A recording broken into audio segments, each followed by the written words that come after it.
I'd like to begin with reading a poem of Yogananda's. It's not from Whispers, and it's one most of us know.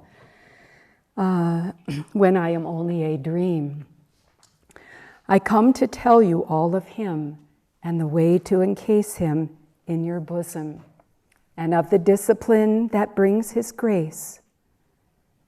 Those of you who have asked me to guide you to my beloved's presence, I warn you through my silently talking mind, or speak to you through a gentle glance, a gentle, significant glance, or whisper to you through my love, or loudly dissuade you when you stray away from him. But when I shall become only a memory or a mental image, or silently speaking voice, when no earthly call will ever reveal my whereabouts in unplumbed space, when no shallow entreaty or stern stentorian command will bring from me an answer, I will smile in your mind when you are right, and when you are wrong, I will weep through my eyes, dimly peering at you in the dark, and weep through your eyes perchance. And I will whisper to you through your conscience, and I will reason with you through your reason, and I will love all through your love. When you are able no longer to talk with me, read my whispers from eternity. Eternally through it I will talk with you. Unknown I will walk by your side and guard you with invisible arms. And as soon as you know my beloved and hear his voice in silence, you will know me again more tangibly than you knew me on this earth plane. And yet when I am only a dream to you,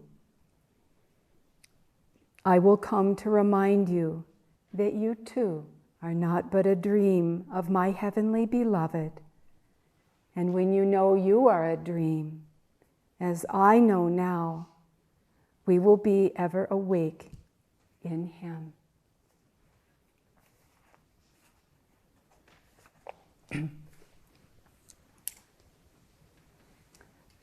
So this topic this morning, the Avatar, the Incarnation, indeed it is a great mystery. I think no matter what our level of spiritual evolution or enlightenment, because we're looking at it from this world, we're looking at something that is divine, that is infinite, that is without boundary. And it's a stretch, isn't it, to know a little bit of that consciousness. But this great avatar, what brings these avatars? We have this lineage, 5 avatars, but there are many avatars throughout time. And what brings them back to, as Swami Kriyananda would describe it, this mud ball of a planet? Why do they come back? Why would you come back?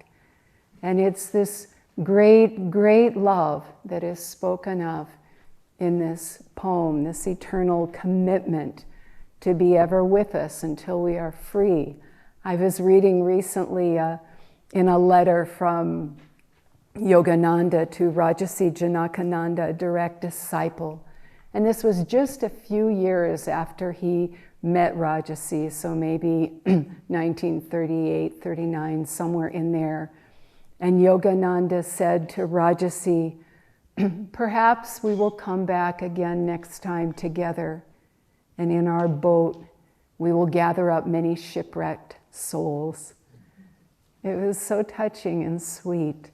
And that is their consciousness, so much love, so much love. It's difficult to fully integrate. It's difficult to fully understand their mission, again, because we're seeing it through matter in some relative sense. Many years ago, it was 1979, Nanta and I were married in that year in January. And just a few days after, Swamiji had, prior to that wedding, said, "Oh, Ananta, will you come with me out on tour?" And a number of people from the community, many people, went and gave lectures around California, preparing the way for Swamiji, Swami Kriyananda, who would come after and give lectures. And the theme that year, I think, was superconscious living. Swamiji asked me if he could stay, and along with everybody else, so 12, 15, 17 people at times, at my mother's home in Pacific Palisades in Southern California. And she said yes, and it was a big undertaking. I mean, she was older than Swamiji at that time, and but she was glad to have him there. They slept in the living room in the backyard. Swamiji had a bedroom, in one of the bedrooms I lived in growing up. But one morning, as they were getting ready for the day, my mom was making breakfast. A few people were helping in the kitchen. And it was about mid-morning, and the doorbell rang, the front door, the formal door. And Swamiji went there to answer it. And he was dressed in his pajamas and in a robe with his hair, falling to his shoulders.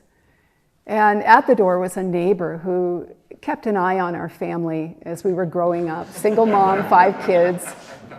And he just always would check in. How's everybody doing? And lo and behold, there he is. Swamiji answers the door. And I can't tell you, he was a little surprised. This wasn't something he expected. And I don't know what he read into it or didn't read into it, but he certainly didn't see this person as my spiritual teacher answering the door. And I couldn't help but think of that, because the world sees the world through the eyes of material consciousness. It sees what it wants to see. It sees what it expects. It certainly doesn't expect a great, renowned spiritual teacher, what to speak of in Yogananda's case, a God-realized master, to be there in a human body. The human body, it is its nature. We think humanly. We think materially. We don't look at one another. Swamiji has trained us to try to look at each other as a divine being, but by and large, the world does not do this.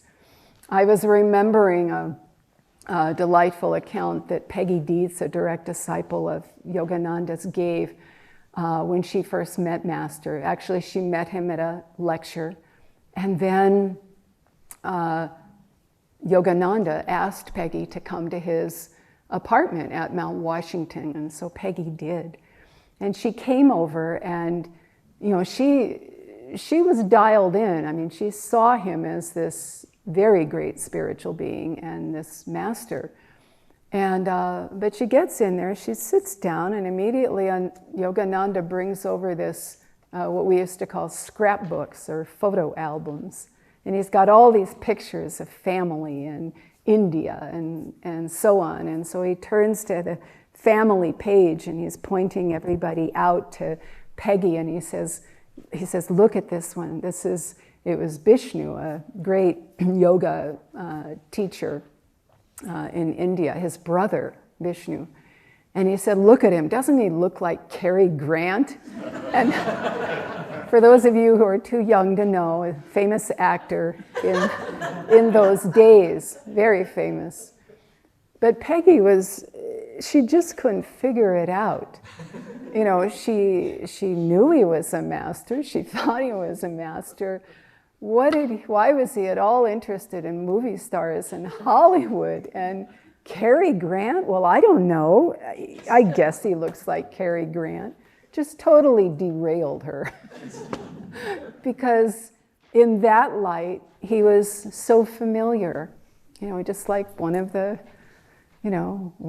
friends, or, just some strictly social meeting.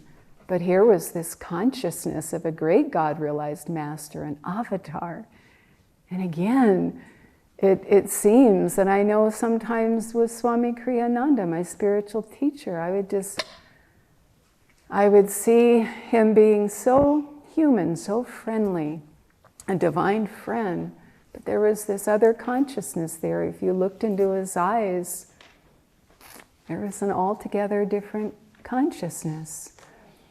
The avatar, and again, we have these great avatars that are guiding us and blessing this work and our efforts. And they come having sought and having found. And that's very important for us to keep really at the forefront of our consciousness, because however incredible or great they appear, and we can't understand them, we can't really conceive of it, and yet they're here to show us that we can also do that, and that we can also become that. Yogananda said an avatar comes with a great world mission. That's a part of it, helping to move forward the course of evolution on a planetary level, on a human level. But he said also, and this is the most important thing for us, the avatar has come and can take with him as many souls as want to know God. So that is a very, very profound and important promise for us to keep in our consciousness, ever present. When Yogananda, he was at the Biltmore in Southern California, and it was very close. It was the time, days before his Mahasamadhi, and he was there in the same room that he was first in many years before, in 1925, when he came to speak in Los Angeles before he founded the center there in Mount Washington. He was in the same room. And he said to a disciple there, he was sharing with the disciple, this is where I first came to start this work out here, to found this work. And he said, I looked out the window at that time, and he was giving a lecture at the Philharmonic Auditorium in Los Angeles. And he looked out the window, and from his room, he could see people all the way down the city block and around the corner. Thousands of people came to hear him speak.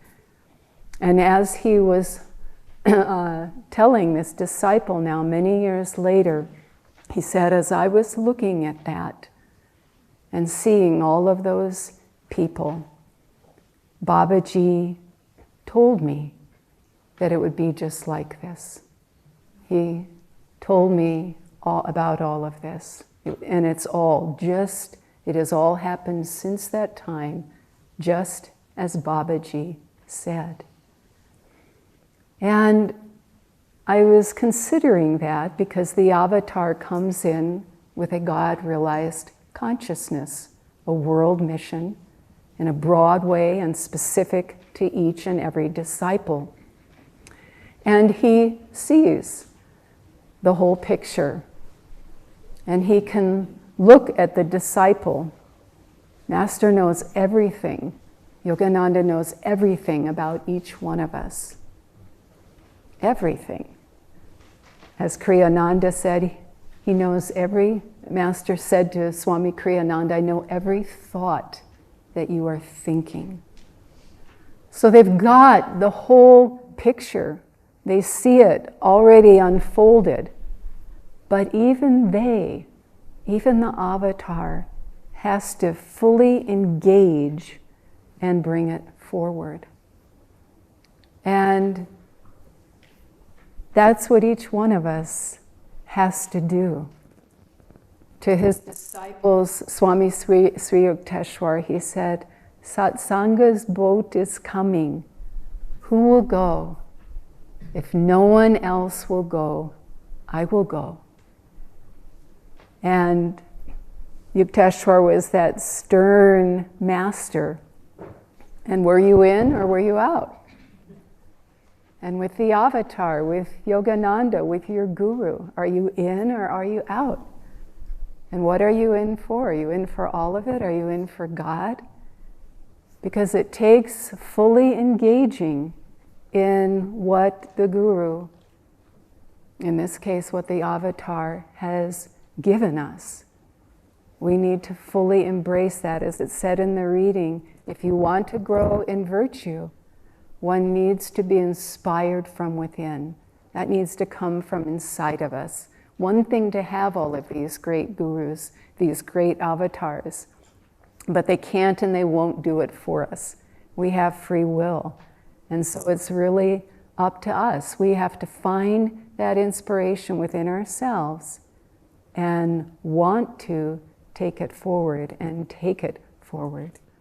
When Swamiji was out on that tour, and the theme was superconscious living, there was a lot of material that was written to support those lectures and classes and a continuation of learning for those who came and were interested and are interested. And one of the things that he wrote at that time was a vow for superconscious living. And I wanted to share this vow and read it with you. It's familiar to a great many of us. I think of it as one of the most important vows we ever take as students and disciples, because no matter what vow we're taking, if it's renunciation, if it's the Sevaka order, if, whatever it is, if it's discipleship vow, this is fundamental to our ability to succeed, to honor those other vows. And you'll see why. You'll be reminded of why when I read it here. It says,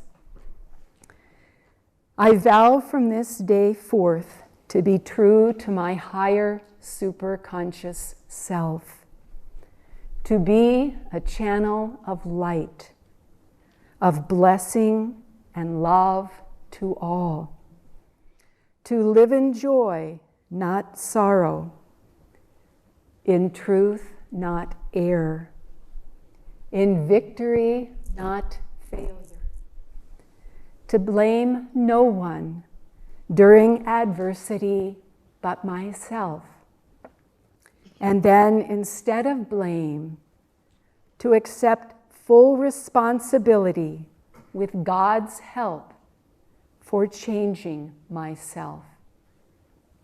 Again, this was written by Swami Kriyananda. And this vow to take responsibility, to cooperate with the Guru, with the Master, with the Avatar, is, as I said, supremely important to everything we do in life and to whatever vow we might take. Because unless we take that step, there's really not a whole lot that can be done. We're just going to be moved around, back and forth, up and down.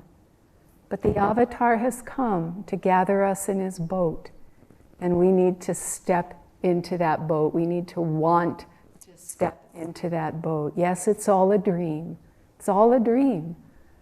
You know, the avatars say that, the great ones say that, who have sought and found.